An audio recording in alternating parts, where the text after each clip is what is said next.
We are continuing to watch some storms fire up in parts of eastern and southern Kentucky, and now we have our first warnings. Meteorologist Evan Hatter has the very latest as our severe weather alert day continues. Evan?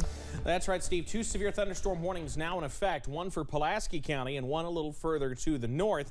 Let's go right to the maps because the entire area remains under that level 2 slight risk for severe weather as we head through the evening hours. Let's go to pinpoint Doppler.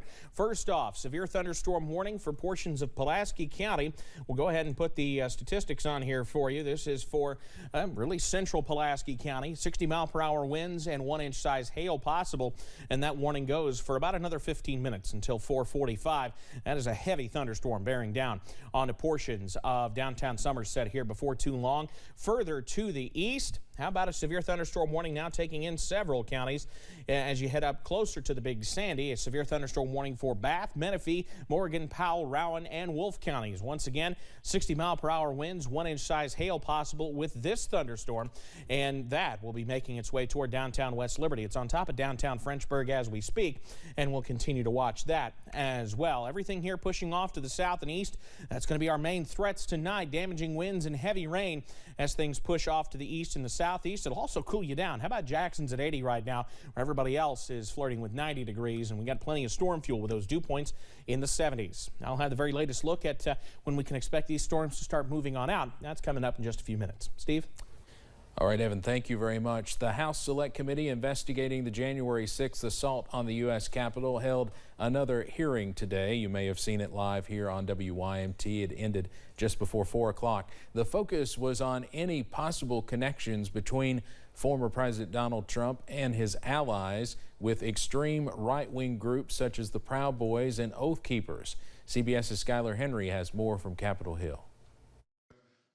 The House Select Committee opened its hearings laying out the case that President Trump was repeatedly told he should concede that he lost the election. I conveyed to him that I thought that it was time for him to acknowledge that President Biden had prevailed in the election. But the president resisted and continued to look for a way to overturn the results. That culminated in a meeting at the White House on December 18th.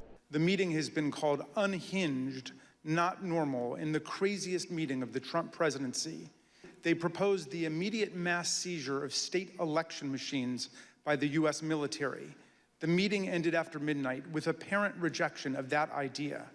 After that meeting, the president sent out his now infamous tweet calling for his supporters to converge on D.C. on January 6th for a rally. President Trump's tweet spurred thousands of people who were convinced the election was stolen to come to D.C. on January 6th. Many of those at that rally ended up storming the Capitol later that day. They put their faith and their trust in Donald Trump.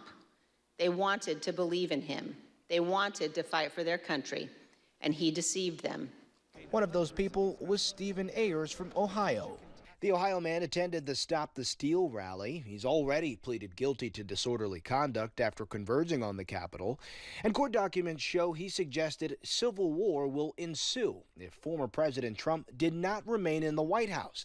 He cited the December 19th tweet from the former president urging supporters to come to Washington. Skylar Henry, CBS News, Capitol Hill.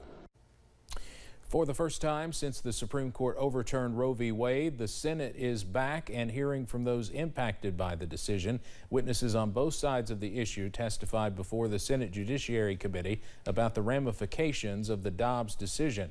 Abortion is banned in 10 states. Illinois Lieutenant Governor testified about the impact of neighboring states restricting access. The number of out-of-state patients has doubled since Roe v. Wade was overturned. Today, a House Rules Committee took up the Women's Health Protection Act, which would codify the right to an abortion. A second bill would ban states from interfering with someone's right to travel to another state to get the procedure.